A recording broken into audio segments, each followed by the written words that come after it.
everybody, this is Peggy for cropstop.com, and today I want to show you a really cool way that you can use the new 12-inch embossing folders by Cuttlebug. Let me just show you some of the things that we're going to use. We're going to be using Coordinations paper. This is one of those variety packs, so they're already pre-cut for you, and they're just a variety of colors. Then the embossing folder I'm going to use, I've been writing the name on it, but it kind of wears off. This one's called Botanicals, and it's all flowers, so that's the one I'm going to use. And let's see. Then we're going to use a little sanding block, and if you use a little sanding block, you can also use those emery boards the ladies use on their acrylic fingernails, but this one you want to get an extra fine, and it'll say it right on the back. So you want to do that. We're going to use a little bit of twine. You can get that in any old craft store. One of the other embossing folders I wanted to share with you tonight was the different butterfly ones. So, let's see. I think that's it. Let's get started. Now, when you're using these embossing folders, I always tell everyone there's an innie and an outie. And what I mean by that is there's an indentation on one side, and on this side is the outie. So when you're using your coordination paper, you want this outie to push up through what would be considered the side you're going to sand, the darker of the two sides, so that when you sand, there's going to be that raised edge. Now, this piece is a little bit smaller width-wise than what I can get all my flowers on, but for my card, it's going to be absolutely perfect. Now, the other thing you're going to want to use are the new Cuttlebug plates. They are the 13-inch plates, and there's an A, B, two B's, and a C. And, of course, you'll use exactly the same sandwich that you've always used. So we're going to use our A and our B, and I'll bring in the other B. The other little thing you have to do is to remember, which I didn't the first time I used it, you need more room out the back end here because your plate's longer. And the first time I ran into my wall, so I gave myself plenty of room this time. And you just wind it right through there. There we go. Let me move the little Cuttlebug out of the way. Now wait till you see how wonderfully this embossed. I'm not sure if the camera can get a really good look at the depth of that on there. Look at that. Isn't that just awesome? Now let me move a few things off my desk and we'll show you how to sand it. Now when you're sanding this, you'll have to remember that you have a longer piece of paper, so you won't be able to go back and forth. If you do, you will bend up your paper and you'll have these awful creases in there. And you wonder how I know that? I did it. So I just do a little section at a time. And what I love about this coordination paper is that it coordinates, obviously, but the colors are just so vibrant. So you can kind of see how that's, let me bring that up a little closer so you can see. Can you kind of see how that's sanding right off of there? And I just do little sections at a time so I don't get that ugly bend in there. And just wipe it off. I usually have myself a little piece of cheesecloth or an old t-shirt that Steve's done wearing. I cut it up for rags and I wipe these things off because you'll see here you're going to get all this dust and you don't want that on your finished project. Okay? Now, actually, that's probably about all I'm going to need for my card. So we won't sand anymore, but let me show you real quick. I'll clean that off. I'm going to trim this down and we'll finish our card, but let me show you what happens. I'll bring it back in here. When you do it for a scrapbook page, for those people that like to do a 12 by 12, this is the butterfly one, and I did it with a lighter orange and then sanded it and then ran over to the sewing machine and just gave it that nice little zigzag edge on there. So this is going to be a page for a layout, and if you'll check back on CropStop, I'll put it in their gallery and you'll be able to take a look at it. So it's really nice. You got a whole border. Half my page is finished. Well, let me pull things together and let's put this card together for you. Now, what I've done, I went ahead and I embossed this, but let me tell you a little trick. If you're like me, I like to stamp on the front of my card and also have that embossing there. So the trick is stamp it first and then emboss it. And I just used a little bit of the dark brown, I think it was walnut distress ink, to stamp my verse on there.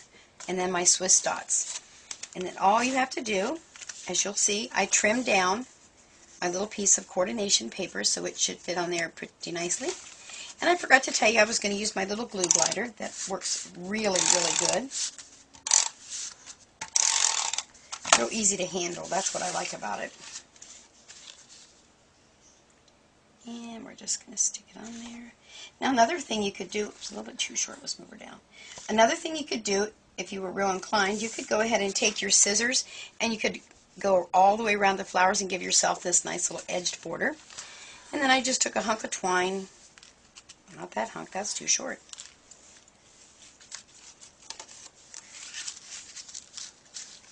And I don't do anything fancy with it. I just double it up and tie it, and then I cut it off at the back.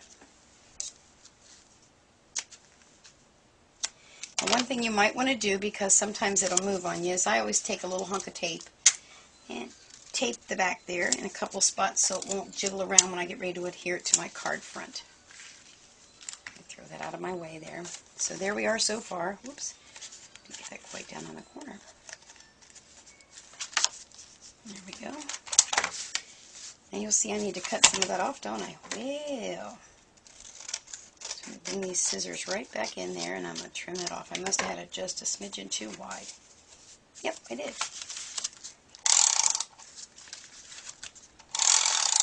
The other thing you'll find is when you emboss things, you might have to use, oh, the telephone. Well, let me go check that out. Well, I just have to break in like a commercial here and tell you, the phone call was well worth getting. We are expecting a new grandbaby, and that was the call that says, Mom, Dad, are you there? We might be dropping the other kids off. The baby might be coming today. Okay, back to making a card. I'll try and keep calm. Let's see. Oh, yeah, where was I?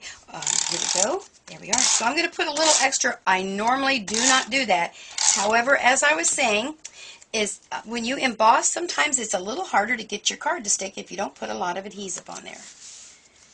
Let's see, let me pull this a little tighter. I didn't quite get that tight enough. Bring in those scissors. There we go. Now, I don't know if, I think I've showed these before, but they're the little adhesive dots called Zots. And everything that I'm using here you can get, at Crop Stop, so don't forget that. I'm going to stick a little Zot right under my knot. Well, that kind of rhymes, Zot knot. There. Oh, that's much better. So there we are so far. And then you could use any little embellishment on there. I'm just going to go ahead and use these buttons, and we'll put a couple of those on there. And just adds a little. Whoops. Let's do one more. Oh. Can you tell I'm a little shaky? I'm getting all excited about this new grandbaby. Oh my goodness. Okay. Let's see, that one will go there. And there's this thing about art. Now, I did not take art in school, so I don't know the whole rule to it. But for some reason, everything's done in threes or uneven numbers. I shouldn't say threes. It's done in uneven numbers. So I'm going to put on 3 buttons, but I think I might go back later and add a couple more because it just looks like it might need a couple. So there's that card. And this is your coordination paper using your 13-inch embossing folder. Now, there's one more thing I'd like to show you really quick. A lot of people get these and they throw them in the boxes and they don't use them. And I will be doing a video on this real soon. This card, if you'll look real close right here at this part here, these little, what would you call those, spades like you see in a card game or something, those little spade shapes there. Those were done using the little 2-inch, 2x2 or 2.5 by 2.5 inch, whatever that is, the little ones, the little Cuttlebug folders. And a lot of people get these and they don't use them because they're like, well, what in the heck can you do with them? You make a little square and stick it on your card. But I'm going to show you how to do this. Haley Jo has a bunch of these, so you need to get over there and grab some of these because once I do the video, out the door they'll go. So get out your little ones and I'll show you the trick on how to do that. Okay, well that's it for me tonight. That's everything I want to show you. Make sure you stop over at cropstop.com and check out these new embossing folders, the coordination paper, and I'll see you real soon. Bye!